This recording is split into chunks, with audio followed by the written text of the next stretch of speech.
Kneel before Zod! You can't go! All the plants are gonna die! I'm gonna take a bath. Bad dates. I'll alert the media. Boys, keep off the moors. It's evil! Don't touch it! The name's Pliskin. No war hanger!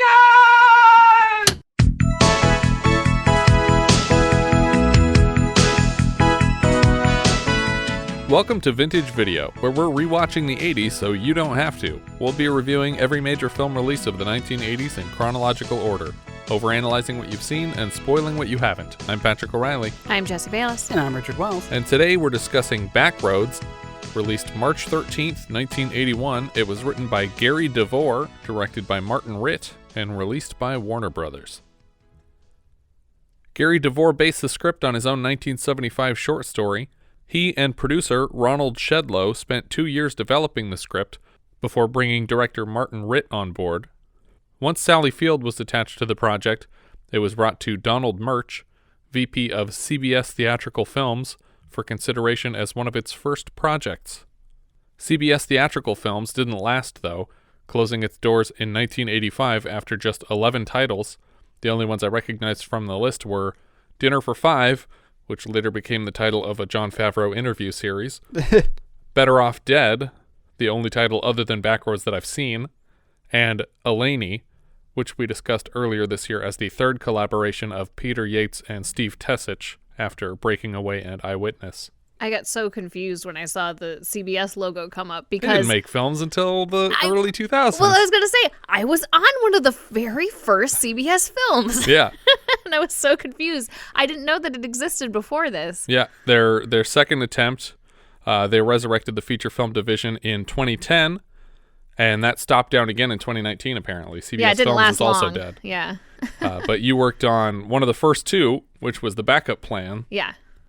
Yeah, was it Extraordinary Measures before that? Was the first one, yeah. Yeah. And then Beastly, I think, was right after. Beastly, and there was one more that was like all 3 or 4 of the films that we were working on were all shooting at the same time. But honestly, I scrolled through the list and it's nothing. Yeah. The movies were a complete waste. There was nothing on the CBS Films lineup that was a worthwhile film that made any kind of a splash other than stuff that they acquired. Yeah, the only worthwhile thing on that film was you getting J-Lo to laugh. Oh, at your rap party? Yeah. But I liked Inside Llewyn Davis, which is a fun Coen Brothers movie. And it's a CBS film technically, but it was one that was shot already, and then they acquired it. So It was the stuff where they bought a finished film to distribute. Is the only good stuff on their list. Nothing they produced themselves seemed like something I'd want to see.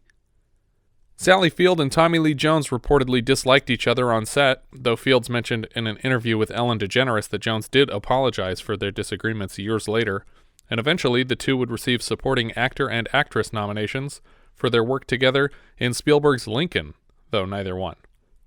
Sally Field passed on Raggedy Man to make this. She was replaced in that film by Sissy Spacek, who won the Best Actress Oscar immediately after her for Coal Miner's Daughter last year. Also with Tommy Lee Jones. Right. This was Sally Field's second film with director Martin Ritt, who directed her Oscar-winning performance in Norma Rae in 79, and the two would come together again for Murphy's Romance in 85, a film I have not heard of. Yeah, I was going to say, it seems like I should have heard of it, but... The title comes from a line that was removed from the film, where Field's character says something along the lines of, "We're going to hit the back roads," or something like that. But they took that line out, and it's still called Backroads. Fine, whatever. We open on a city street with a low-angle shot of a woman's legs on the sidewalk. She stands by herself until a man's legs enter frame, and she drops a cigarette and follows him down the sidewalk.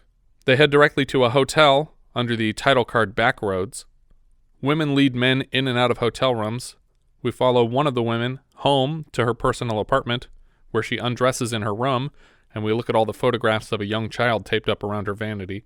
We move down the street to a bar where people are playing cards, but again, we're only seeing disembodied hands throwing in bets and smoking cigarettes. And I guess the game is just high card draw? Yeah, that's are they playing it seems war? Like. They're playing war. But they're only playing for like quarters, and so it's a pretty fast-moving, like, I win, you win. We can hear Tommy Lee Jones's voice among the gamblers, but he runs out of cash, and then he leaves the table for a moment. Upstairs, Sally Field dresses in her work clothes and jewelry before heading downstairs. In the bar, we see Tommy Lee Jones's hands sneaking around collecting change out of people's tips or out of their payments for things until he has enough to buy his way back into the game. Suddenly he's winning. We see Sally Field's character at the bar with a margarita, and she seems to sense a man behind her and turns around to find Tommy Lee Jones staring at her. I think it's kind of weird to have him, be a gambler Yeah. based purely on like luck of the draw.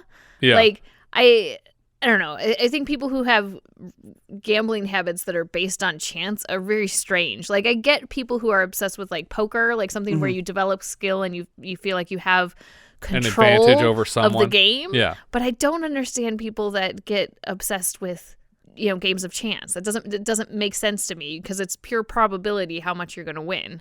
Right, but there's people who spend, all their money sitting at a slot machine, and that's a game of chance. Yeah, I don't get that. Yeah. I don't get either kind of gambler. Well, I don't get a person who's like, sometimes I win at this game. I'll bet a bunch of money on it. No, but I think that there is something to be said for being like, I have a skill and I'm going to bet money that my skill is better than your skill at this. And so I think that there's something to that psychologically, but the fact that like it's just pure probability, I'm going to win X number of times, I don't understand why people get obsessed with that. Yeah. Fields tells Tommy Lee Jones that her price is $20, and he thinks she's worth more than that. She asks him to pay for her drink, and he does it with change. She assumes that he's poor and asks him to meet her outside. He steps outside and stands next to a luxury convertible that just parked to give the impression that it's his car. Her demeanor changes, and she excitedly drags him to the hotel, and we cut immediately to their post-coital embrace where he admits that he doesn't have any money, which I think makes this rape. If you're agreeing to pay a woman for sex and then you don't pay her for the sex, then that's rape because you're taking sex from the person. Yeah, I guess. I don't know. It's not consensual if... Well, it was consensual, but he still owes her. I don't know. It seems like rape to me. I mean, it's bad practice on her part because traditionally you would have them get put that the money up out on the nightstand Yeah. ahead of time. But if you saw the fancy car and you just assume, well, he definitely has the money. Yeah, but I would, I don't think any prostitute is just like, he's good for it. Yeah. Just trust him. Yeah, unless it's a regular. Not that I would know about. You see the arrangement that I have. She jumps up to redress in case she still has time to bring in another customer tonight, while Tommy Lee Jones apologizes and asks her about the kid pictures around her mirror. She chases him out of her apartment with a wooden spoon. Later, he finds her on the sidewalk again and invites her on a real date, promising the $20 he owes her. She tells him she's not interested in so many words. Listen close. You're a beggar, you're stupid, you smell, you're ugly. You expect me to believe I'm ugly? Hell, I'm not ugly. Hey, sugar, you on date? How much? Sally Field's character, who we will eventually learn is named Amy, steps away from Tommy Lee Jones' character, who we will come to know as Elmore, in search of another customer. Amy realizes just as she gives the new client her price that she's accidentally soliciting an undercover police officer. She thanks Elmore for getting her busted, and Elmore punches the cop to rescue her. Amy makes a run for it, and every single person on both sides of the street immediately scatter because nothing legal is happening in a whole square mile. In fact, when they round the corner, Amy tells another girl, "Get out of here!" Yeah, and she no doesn't even question it. Yeah. Yep. But Elmore runs with her, and for some reason she lets him into her apartment again. Amy empties her room into a suitcase and runs out of the hotel before falling flat on her ass on the sidewalk. Elmore collects her things and starts walking. Where are you going with that? My place? Place is a strong word. It looks like he's staying in a junkyard. I can't even tell if there's a ceiling, except that there seems to be overhead lighting. Yeah, and he doesn't. He's essentially squatting. Right. The owner of this facility or business does not know that he's there living off of his own food. Yeah, he tells her she can stay as long as she likes, even though it's not even his property to offer her. She asks where she's supposed to sleep, and he points to a car seat bench. You wake up feeling like a pregnant teenager. In the morning, Elmore is passed out on the table in the middle of the room as Amy sneaks out. We see her waiting outside a school to see her son dropped off in the morning. He notices her, but he heads towards class, and she follows him the length of a fence until he disappears into the campus. The woman who dropped the kid off notices Amy, and follows her down the street in a car before issuing a stern warning. Rickey, the kid, has mentioned a woman who watches him and he's scared of her. The woman says she needs to leave Rickey alone, or her husband has said that he will call the police on her. Amy never responds to the woman, who gets back in her car and leaves. And alone, Amy breaks down and runs down the street sobbing with a suitcase in each hand. When Elmore arrives at his job late, he learns he's been fired and won't be paid again until Friday, even though he plans to leave town before then. Elmore heads to a boxing gym run by Emmet Walsh, where apparently he has a locker that he's been renting, or he doesn't have a locker that he's been renting. Yeah, because he's been evicted from his locker. Turns out his locker is no more, as he hasn't paid the rent in years, and all his shit is just in a box on a shelf that says Elmore stuff, basically. When he gets back to his shitty place that night, he's shocked to find Amy here again. They make plans to leave town together. The next day, we see them riding in the back of a rickety trailer. Elmore is riding it smooth, but Amy looks like she could fall out at any second. It's kind of driving me crazy watching her ride in the back of this thing. Because she's just doing, like, somersaults for no reason. Yeah, it looks like there's plenty of ways to sit down and just find a spot to cozy up into. Yeah. And she's just, like, trying to squat and hover and hang on. But she does that a couple other times over the course of the movie, too, where her legs are constantly getting thrown up over her head. Yeah. I mean, it's done, obviously, for comedic effect, but I find it just annoying to watch. Yeah. Later, in a torrential downpour, Elmore tells Amy how great California is. Nobody's stopping for them until Elmore points to a passing car and says, "Have a wreck." Have a wreck! And at precisely that moment, the car pops a tire and skids to a stop. Amy and Elmore look at each other incredulous. It's a family, and they offer the hitchhikers a ride in exchange for changing the tire. The father driving has his arm in a cast, which I'm assuming is the only reason he didn't just fix the tire himself. As they ride along the freeway, the driver tells them how great this country would be if the cops realized it was their job to kill more people, specifically more black people, but he hints at other races he would be happy targeting. During this lovely speech, the man's son is eyeballing Amy's purse and steals a smaller coin purse out of it. In a diner later, Amy realizes that her money has been stolen. She had like $200 cash in this thing. Mm-hmm. Despite just learning that they have no money to pay with, Elmore orders them both an extra cup of coffee. He says now that they're living off their wits alone, they'll need the caffeine. Yeah, but also it buys them a little bit more time. Right. Amy, playing the character of an angry wife, accuses Elmore of cheating and bringing home an STD, and Elmore plays right along with her, chasing her out of the diner as they trade barbs. Down the road a ways, Elmore has his thumb out again when the waitress from the diner comes skidding up with a gun hanging out of her passenger side window. Elmore gives her a 20, and she pulls away, but he shouts for his change. And amazingly, they turn back around and toss his change into the street. And it looks like it's between 12 and 15 ones that they threw back at him. Like, it's a lot of money they gave him back. Well, diner food's not that expensive. I'm just surprised that they would bother to give him anything, let alone 3/4 of the money they just took, when they should have just left with the 20. Elmore tries to scoop them up from the road until he's nearly struck by a car and dashes out of it. Amy goes after the last of the bills and comes much closer to dying, but seems to care less, and Elmore can't help but be amused at her willingness to die for pocket money. They manage to hitch a ride with a young sailor all the way to San Diego. Amy lies that Elmore is her cousin so they can get further with this guy. They come to a raised bridge, and the local sheriff is telling people that they can park just on the other side when the bridge lowers again. The sailor says that they're just passing through, and the sheriff warns him that if they don't join the local celebration, which is free, that he will arrest them for being crazy. Yeah, I was really confused. I rewound this scene like 2 or 3 times, and I was like, is he telling them they can't cross because the bridge is up? And they have to stay on this side? And then and then they have to join this party or else? Yeah, no, he's literally saying, no, it's a great party, and it doesn't cost anything. So if you try and leave town, I'm going to pull you over because you must be crazy. Elmore sleeps in the car while Amy and the sailor go on a fairground date.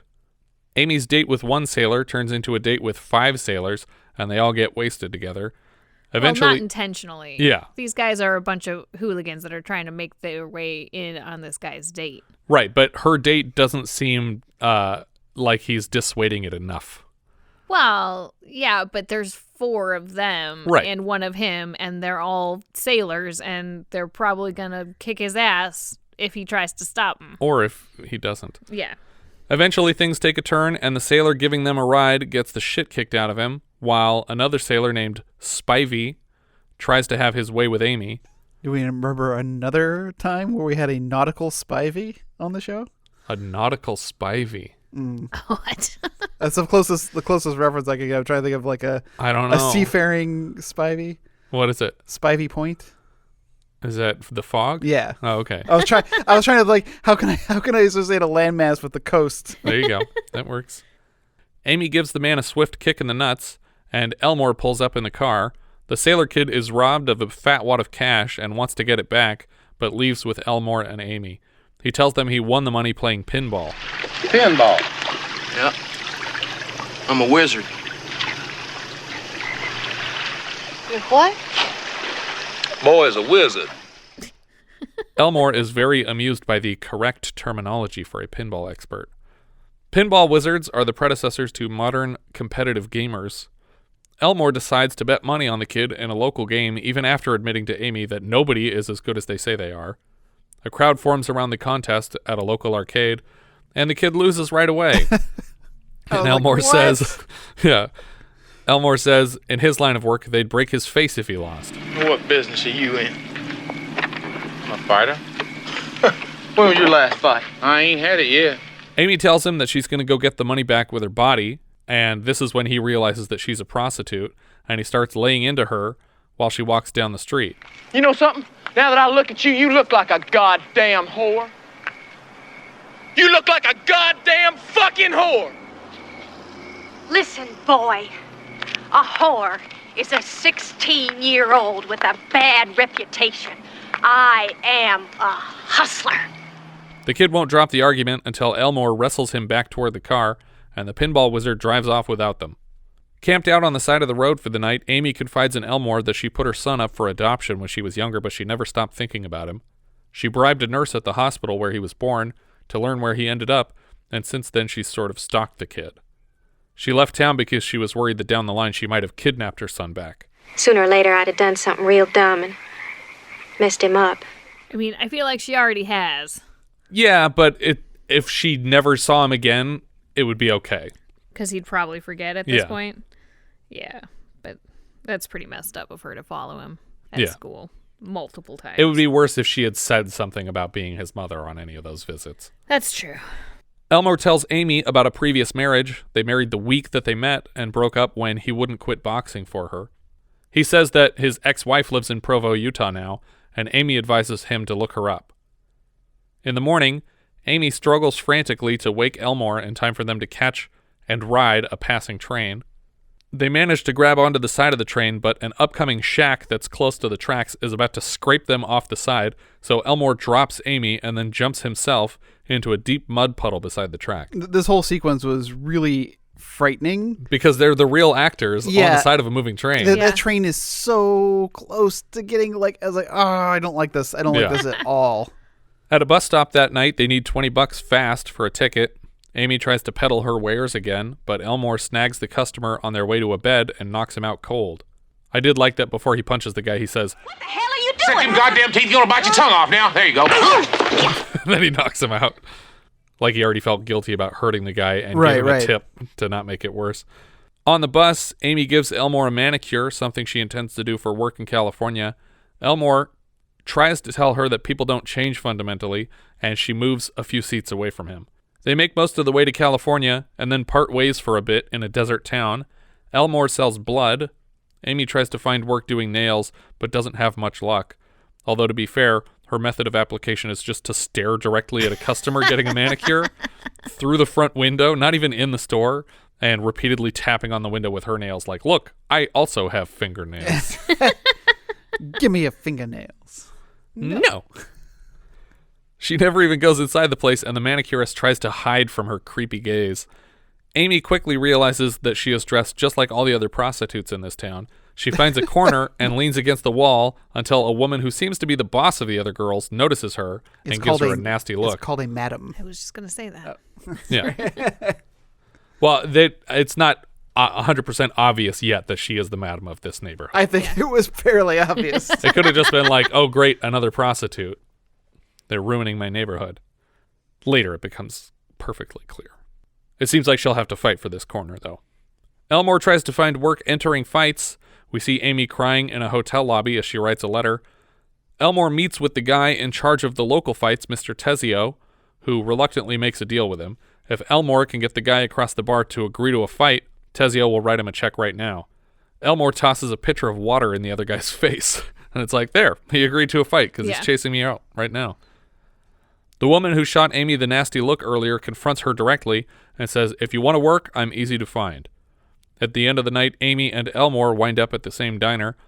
Elmore buys her a meager meal. Where'd you get the money for that? I sold some blood. They didn't even ask me where I got it. I like that line.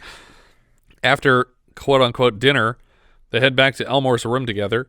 He tells Amy that he thinks they stand a better chance together. He's going in for his fight tonight and expects to raise enough money by lasting at least 10 seconds into the first round to get them to Los Angeles. At the fight later that night, a brawl breaks out in the audience over a stolen seat before Elmore even makes it into the ring. Elmore's competitor kisses his baby son on his way into the ring. Elmore is booed before touching gloves with Marvin the Fist Blights. The crowd is chanting Marvin's name, and Blights punches Elmore's cornerman before the fight even starts. The cornerman tells Elmore that Marvin is always late out of the corner. When the bell rings, Elmore blasts across the ring and cracks Marvin on the jaw just as he's turning around. Marvin spills over the ropes and cracks his head on his own cornerman's head, like they smash foreheads into each other, before falling backward into the ring, and it's a knockout. When Elwood gets back to his hotel room, he is mugged for the winnings. The local pimp lady is here and warns Amy again about working without her approval, and they assume that this money that he came home with is money that he got for pimping her out. They steal the letter that she was writing in the hotel lobby. It was a letter to her son that she hasn't mailed yet, and they read it out loud in the room and make fun of her for caring about her child. But the letter is basically her saying, hey, I'm your mother, and I feel bad about what I did, and I wanted you to know that I exist and that I love you. I mean, I don't think they're making fun of her for it. Well, they're laughing as they read it. Yeah, I guess they are making fun of her. But it's more just like, you're an idiot for doing this. But the characters come across as just unbelievably cruel. And the madam tells her that if she loved her son, she wouldn't confuse him with a letter from a second mom. And then she burns the letter in front of her and claims to love her son more than she does. Well, and at first I wasn't certain about the letter. I couldn't remember if she had written it, and I thought it was a letter from the kid. Oh, that would be much worse. Yeah, no, that's horrible. Yeah, but once I remembered that it was a letter that she wrote, and she wrote it earlier today. It's not like she's been carrying it around for a long time. Yeah, exactly. This isn't like the letter that Sawyer carries around on Lost. It's like nothing. Yeah, you literally borrowed this paper and pencil to write the letter downstairs earlier today. I guess it's just a symbol. It's a metaphor, maybe. Yeah, sure, a metaphor. The madam leaves Elmore bruised on the floor and Amy crying in bed. The next morning, Elmore talks him into a big rig for a ride to Los Angeles. He gets a job doing dishes in exchange for a bed, and the truck leaves at 7 a.m. At the end of his shift, Elmore brings a taco upstairs to Amy in their room, and Amy announces that she's returning to Mobile. She's giving up on the Los Angeles dream. Not having seen the film before, I assumed that she would get pregnant here with Elmore and then return to Mobile and change her name to Gump, and then give birth to a kid with messed up legs. Because the Gumps live in Mobile, Alabama. Yeah, and Sally Field was her mom. Same actress. Yeah. But in the movie, they changed it to Greenbow instead of Mobile, so it makes less sense, my joke. The two of them argue back and forth about who's the biggest loser and who could survive alone between them. Amy storms out and starts begging truckers in the bar downstairs for a ride east, but everyone seems headed west. Elmore comes in and drags Amy to the microphone in the corner to introduce Amy to the crowd as a professional for anyone whose wives aren't enough. Amy takes the mic and starts taking bids from the room. It's basically the last scene from Groundhog Day, but way more disturbing. Because he's just talking about sex. It's not just a date with this person. Yeah. Elmore tells her that California might not even exist, and then he walks out, leaving her to fend for herself in this mess. The winning bidder tries to take her away for $30, and when he won't take no for an answer, she calls out to Elmore to save her. The man punches Elmore to the floor and shoves Amy down too, but Elmore recovers and lands a couple gut punches before he is tossed across the room again. Elmore bounces back again and again to finish this guy off, and Amy is ecstatic to see him win for once.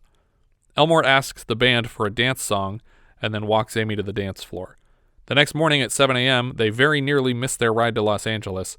I guess he doesn't take them all the way because we end on the two of them hitchhiking again. Yeah. You know I still owe you $20. You're good for it. The end. Our director here was Martin Ritt. He directed HUD, The Spy Who Came In From the Cold, The Molly Maguires, The Great White Hope, and Sally Field's recent film Norma Ray. Writer Gary DeVore wrote The Dogs of War, which we covered earlier in our 1981 season. He's back after this for Raw Deal and Running Scared in 86. The Running Scared with Gregory Hines and Billy Crystal. That's the one. Yep. The music here was from Henry Mancini, who wrote the Pink Panther theme and the Peter Gunn theme that kicked off the first season of this show. He was the musical director for the 53rd Annual Academy Awards, which we just discussed at the end of March. He also scored the Molly Maguires for director Ritt. Last year, he also did Little Miss Marker and A Change of Seasons, and we'll hear his work later this year for S.O.B., Condor Man, and Mommy Dearest. Cinematographer John A. Alonzo. We just saw his work on Vanishing Point, and later he lends his Harold and Maude, Chinatown, The Bad News Bears, Black Sunday, and Norma Ray for Ritt. In 1980, he was the DP on Tom Horn, and later this season we'll see his work on Zorro the Gay Blade. He also has DP credits on Scarface, Overboard, Steel Magnolias, Meteor Man, and Star Trek Generations. Editor Sidney Levin. He edited Mean Streets for Scorsese, a rare non-Schoonmaker film for him. He also cut Nashville, Norma Ray, and Holy Moses before this. Sally Field played Amy Post. I don't remember her last name getting said in the whole movie. Yeah, I guess just for reference. In 1979, she received Best Actress for Norma Ray with the same director. Between the films, she appeared in Beyond the Poseidon Adventure and Smokey and the Bandit 2.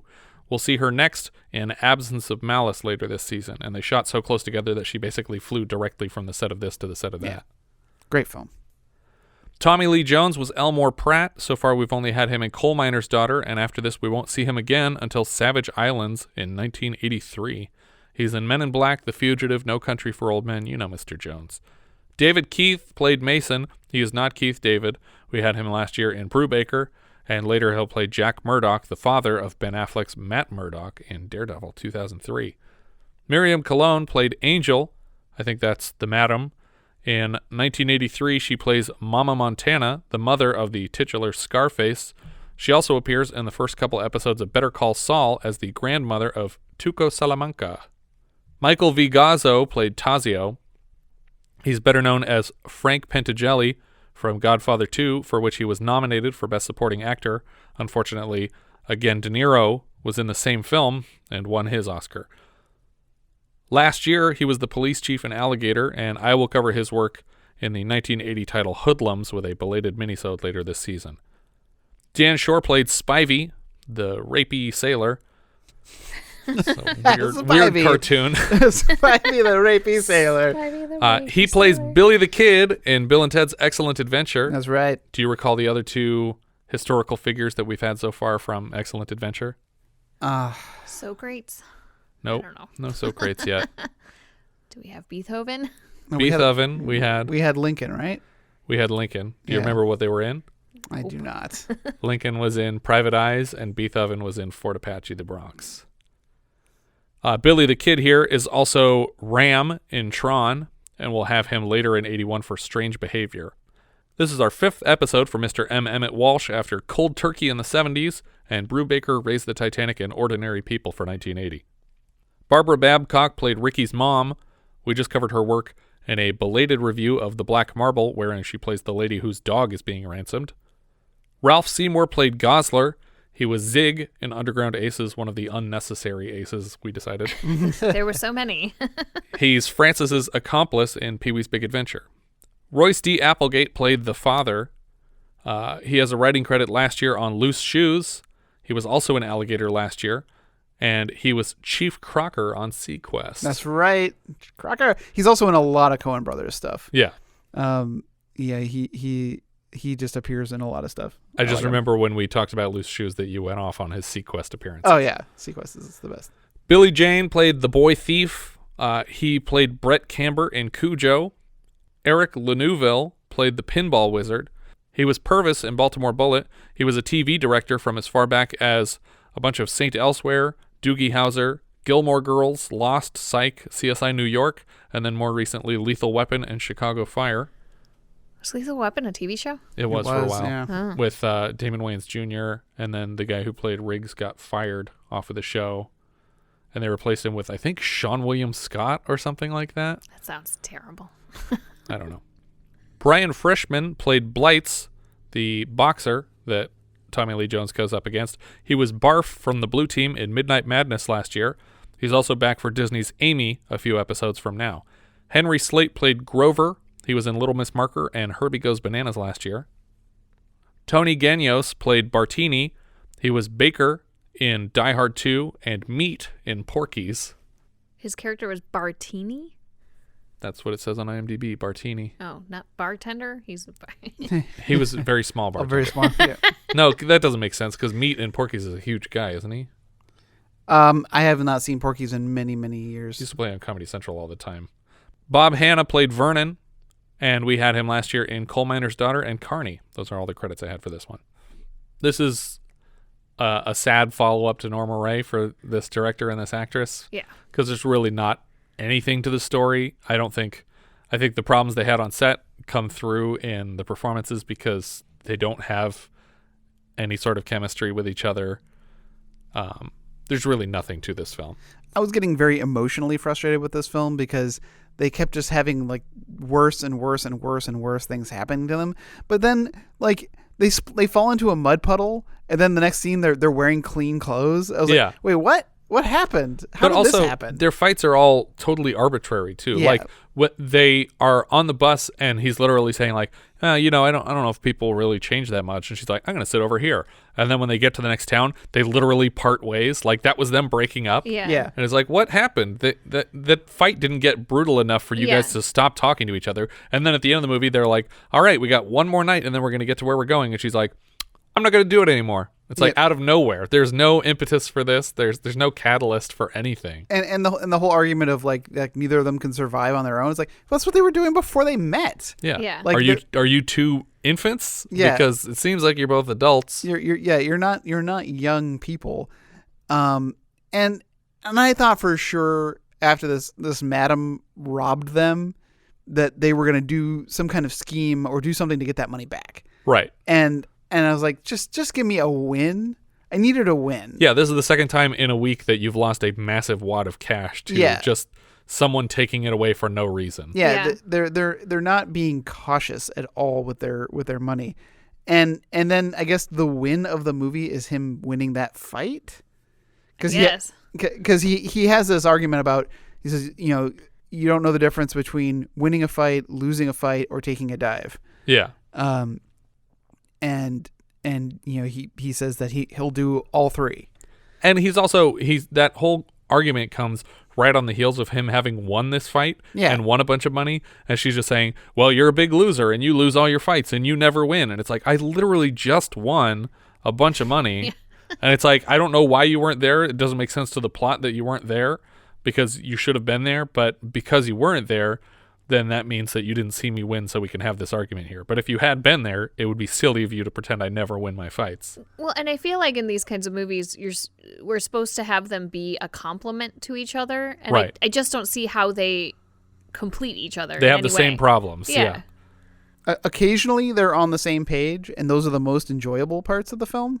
Like when they do the fight in the restaurant. Yeah. And I kind of did like their little bit at the very end when they're up at the bidding in front of the microphone. Yeah. And she's kind of like going back and forth, and they're going back and forth with each other. It's like, all right, this is kind of nice. But it's also gross because they're talking about selling her body to one of these random dirty men. And it's like they don't even need the money right now. They're literally just, I thought he was doing it to insult her. Yeah. And it's like, this is weird. This is an uncomfortable scene for them to be bonding in. But yeah, I think for me, this is probably a thumbs down. It's not necessary viewing for anybody. No, I agree. There was nothing about this story that had to be told. Thumbs down. It's a down for me. I got nothing more really to add. Richard, where's this going letterboxed?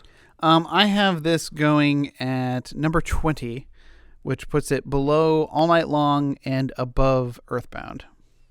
I also have it at exactly 20, which is below Ruckus and above Pinball Summer for me. You're not going to believe this. 20. I have it at 20, which is for me below Maniac and above Earthbound. All right. So we all have a very similar opinion as far as movie, though. Yeah. Yeah. I think that's everything for Backroads. If you guys have any thoughts you'd like to share with us, we are Vintage Video Pod on Twitter, Facebook, Instagram, and Letterboxd. Where, as I've said before, you can find each of our full movie rankings for the year. We can also be found at vintagevideopodcast.com. We also have a Discord now. Join the 24/7 movie chat and share your thoughts on episodes past, present, and future at vintagevideopodcast.com/Discord. Thank you so much for listening, and I hope you'll join us next time when we'll be discussing The Funhouse, which IMDb describes like so. 4 teenagers visit a local carnival for a night of innocent amusement. They soon discover, however, that there is nothing innocent or amusing there at all. We leave you now with a trailer for The Funhouse. Who will dare to face the challenge of the Funhouse? Who is mad enough to enter that world of darkness? Something is alive in the Funhouse. Something not alive like its father. Something better dead. Something that has the form of a human, but not the face. This better be good. It's gonna be great. Something that feeds off the flesh and blood of young innocents. Come on, here we go. This is it. Something that tonight will turn the Funhouse into a carnival of terror.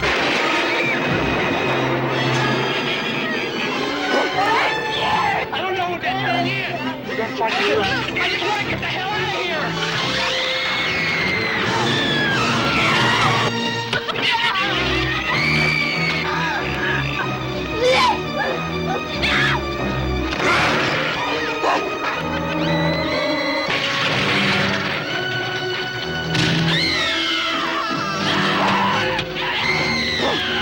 The Funhouse, coming soon from Universal Pictures. The Funhouse. It's a carnival of terror from Tobe Hooper, the director who terrified you with the Texas Chainsaw Massacre.